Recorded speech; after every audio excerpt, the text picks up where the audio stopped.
Alright, this is a tricky one. Darkshine versus Gouketsu. Both are brawlers and known for their physical strength. This debate right here is highly contested, since the problem with this matchup is the lack of feats performed by Gouketsu. In addition to that, most of the feats he presented can be done by Darkshine at similar levels, such as destroying Suiryu and Bakuzan and blitzing Genos. However, there are multiple statements that would be in favor of Gouketsu's victory. So in this video, we'll capitalize on that and try to gauge how strong both of them are and who would come up on top. But before that, please make sure to hit the subscribe button and the notification bell for more of these One Punch Man scaling matchup videos.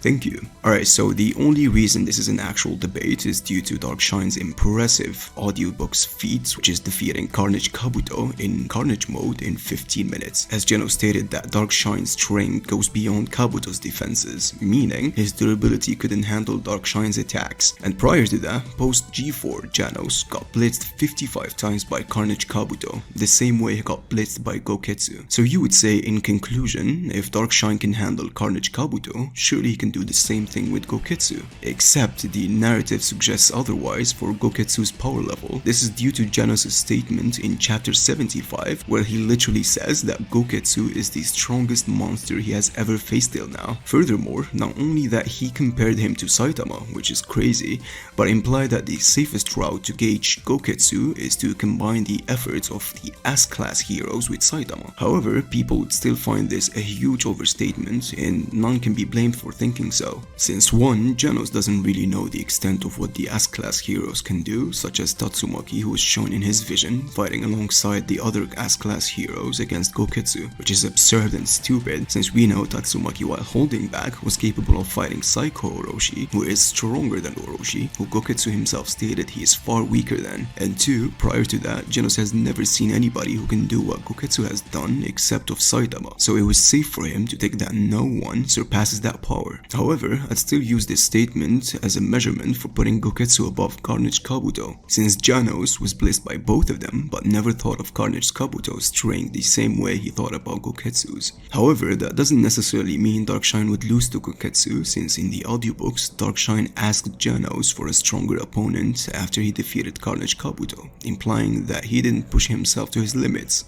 ところでジェノス君、他にも戦える敵が選べるみたいだけど、やってみていいかな。ああ、だが今のところアシュラカブト以上に強い怪人データはない。そうか、残念だ。 So how can we come up with an answer when we know both of them are stronger than Carnage Kabuto? Let's analyze even more. On top of his amazing strength and speed, Gouketsu's martial arts ability was great enough to make him a tournament champion before he got monsterized. And we know Darkshine only 1v1 clear-cut losses are against martial artists, Silva, Fang and Garu. However, it does not mean by default being a martial artist would allow you to defeat Darkshine, since even Garu himself has realized even by using one of the strongest fists in the series, he wouldn't be able to deflect an attack that was done by Darkshine, which is Darkshine's tackle. So it all comes to this: can Gouketsu's strength go beyond Darkshine's durability? We have yet only one statement that would make Gouketsu capable of doing that, and that is Genos' statement. To Genos, he was around as strong as he saw Saitama, and by that point, Genos has witnessed Saitama doing a lot of crazy things like stopping a high-speed meteor momentum and shattering it, destroying Carnage Kabuto with a single punch, and breaking the hero's headquarters building when Boros' ship missiles that destroyed a city in an instant didn't make a dent. So if we take Genos' statement to be valid, alongside with Gouketsu's precision and techniques, and unfortunately Darkshine loses, and it's not even close. Think about it this way: to Genos, Gouketsu's strength is almost the same as Saitama, meaning to him Gouketsu is also capable of destroying Kabuto in one punch, unlike Darkshine, who took 15 minutes to finish him off. However, the argument can be made that Genos is creditless, and it was an overstatement, which is something that I also believe at some extent, hence that would make Gouketsu way too strong.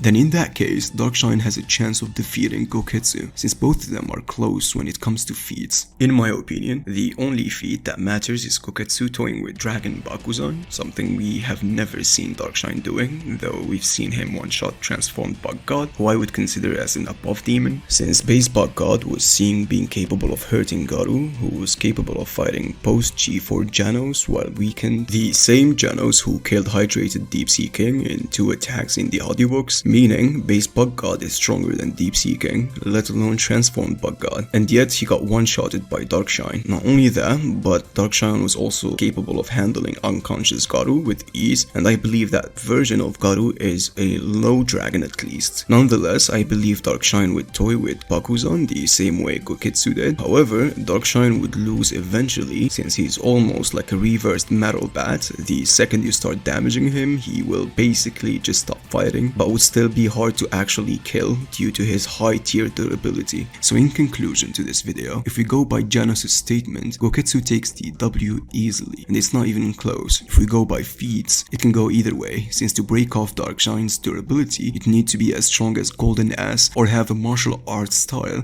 on the caliber of Crossfang Dragon Slayer Fist, which is literally the combination of two styles that are performed by the two greatest martial artists alongside with speed, power and durability, which is also something we didn't see from Gouketsu. And if we go by lore and narrative, and judging by the emphasis of how important Gouketsu was to the association, the only monster addressed by name by Orochi, and how shocked Girogiro was when she found him dead, Gouketsu also takes the W. I also believe that both Gouketsu and Darkshine are heavily underestimated in the One Punch Man community, one that doesn't have enough feats to back him up, and the other is just too unsecure. Now, some of you would say that Darkshine scales higher than this if we go by the webcomics, since he was tanking punches from awakened Garu and actually waking up. I would agree with you, but I for once don't believe that the crossover scaling from webcomics to manga or vice versa is accurate, due to many changes that occurred. I believe that the manga is the new headcanon, and I cannot include things from the webcomics. Alright, so you can suggest me any matchups that you guys want me to cover, and please be sure to support this channel by subscribing, commenting and liking, and